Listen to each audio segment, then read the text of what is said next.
Which new cars are surprisingly very unreliable? That's what we're going to find out. Welcome to Car Help Corner, and today I'm going to share 5 car models that do not live up to their company's reputation for reliability. Instead, these cars can be complete repair nightmares, so stay away. Let's get right into it, starting with the first car of the list, which is any Honda or Acura model with the 1.5-liter turbocharged engine. Although Honda is generally considered a very reliable automaker, the company unfortunately has one powertrain that sadly has not lived up to that reputation. The 1.5-liter turbo was introduced back in 2016 and can now be found on the non-hybrid versions of the CR-V, the Accord, the Civic Si, the Acura ADX, and Integra. The problem with this engine is that it is known for experiencing premature head gasket failure at a rather alarming rate. The failure usually occurs between the cylinders due to a combination of concentrated turbo heat and a narrow slotted cylinder block design, which allows coolant to seep into the combustion chamber. The failure can occur with as little as 50,000 miles or 80,000 kilometers.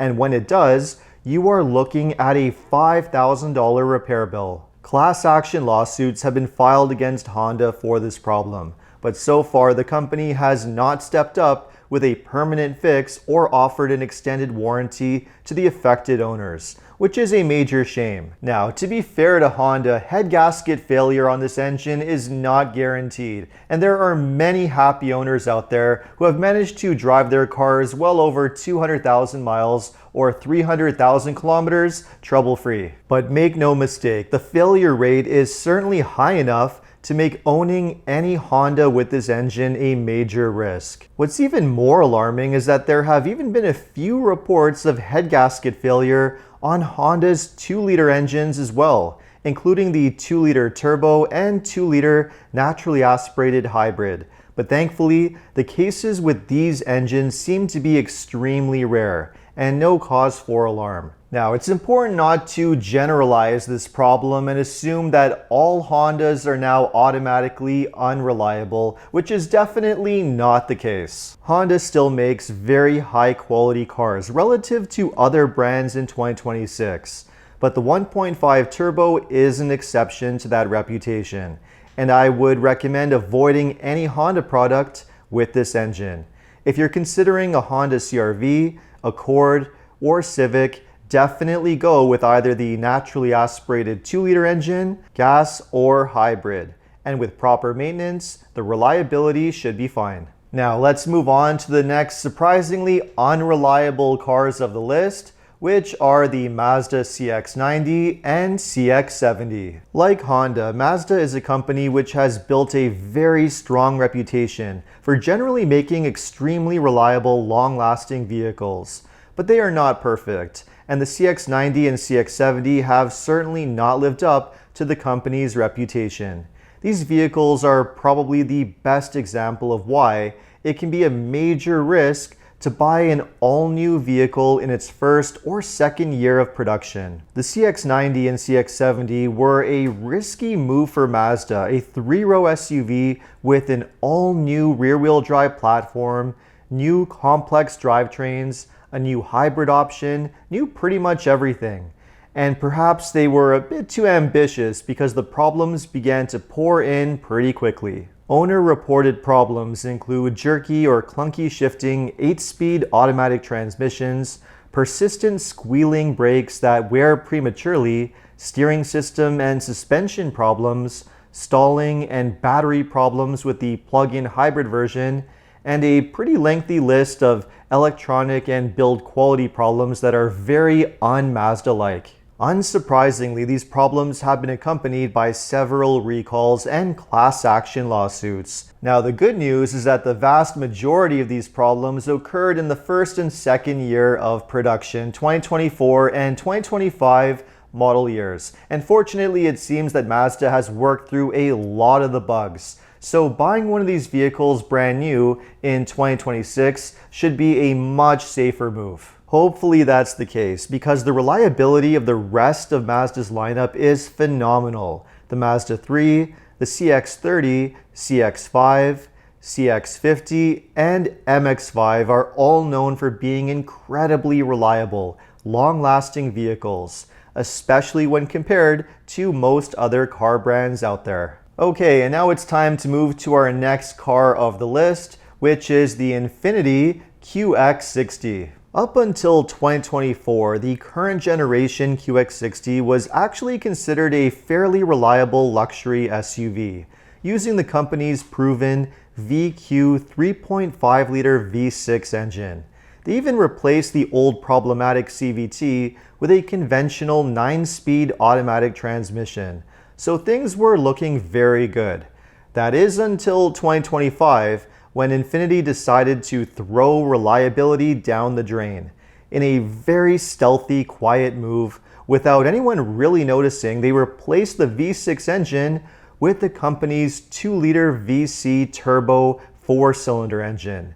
Never mind that this engine is just way too small and overstressed for a huge SUV like this. The VC turbo has a manufacturing defect. Excessive heat, friction, and stress in the variable compression linkages can cause bearing material to degrade and break apart, leading to catastrophic engine failure. It is the same problem that affects the Nissan Murano and the 3-cylinder version of this engine found in the Nissan Rogue. The engine failures are so serious that around 500,000 vehicles have been recalled, and the company has introduced a 10-year extended warranty to cover the affected vehicles. That's a great move, but not enough to make this a vehicle worth considering. And the next vehicle that we have on the list is a famously unreliable one from a brand that's known for being one of the most reliable automakers on the planet.